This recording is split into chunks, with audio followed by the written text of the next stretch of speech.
Hello guys, welcome back to my YouTube channel. This is JK254. Leo guys niko maeneo ya Githurai 45.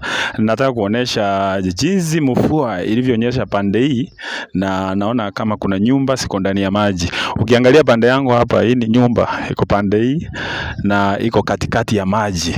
Na pande hii tukisungusha pande hii, kamera maniamulike vizuri bale, ile ni mvua bado. Hiyo ni maji tupu. So wananchi wa hapa wako na kilio kubwa sana.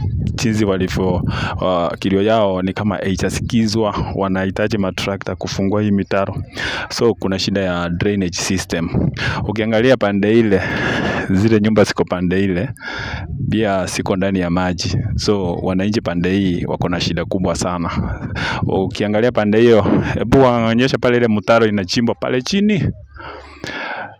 Ukiangalia pale hapo kuna watu walijaribu kufungua hiyo mtaro, tuone kama kuna maji inaweza pita. Meanwhile pande ya Githurai 45 kuna baadhi ya watu wengi wamesumbuka na operation yao ya shughuli yao ya kila siku imekuwa ngumu sana. Na kama kawaida mtu akikaa ndani ya maji, nyumba iko katikati ya maji, ni ngumu sana mtu kufanya shughuli zake za kawaida. So wenyeji wa Githurai, kama wewe unaishi katika Githurai 45, bridge ya kuvuka kutoka Wendani ukiingia Githurai 45, kuna shida kubwa ya maji. There is poor drainage system, mitaro iko mingi hapa. So guys, wale mwenye mnaishi pande hii, take care na hii wakati wa mvua. So guys, I will show you. Wacha tuende karibu na hizo nyumba, tutaonyesha hizo videos hapa pande ile. Keep watching for the next video. Wananchi wanajaribu kufungua hii maji. So ogopa Githurai 45 this season, there is poor drainage system.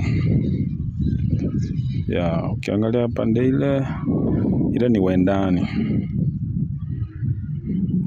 Tuko kao Wendani kwa chief. So pande hii akukaliki guys, akukaliki kabisa. Akukaliki kabisa. So guys, kama unaishi Githurai 45, take care. Be careful.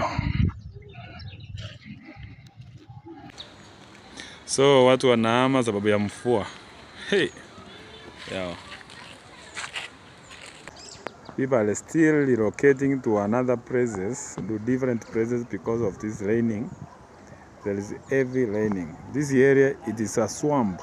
Ukiangalia kama hii shamba iko juu ya maji. Hii ni mjanga iko juu ya maji. It is a swamp area.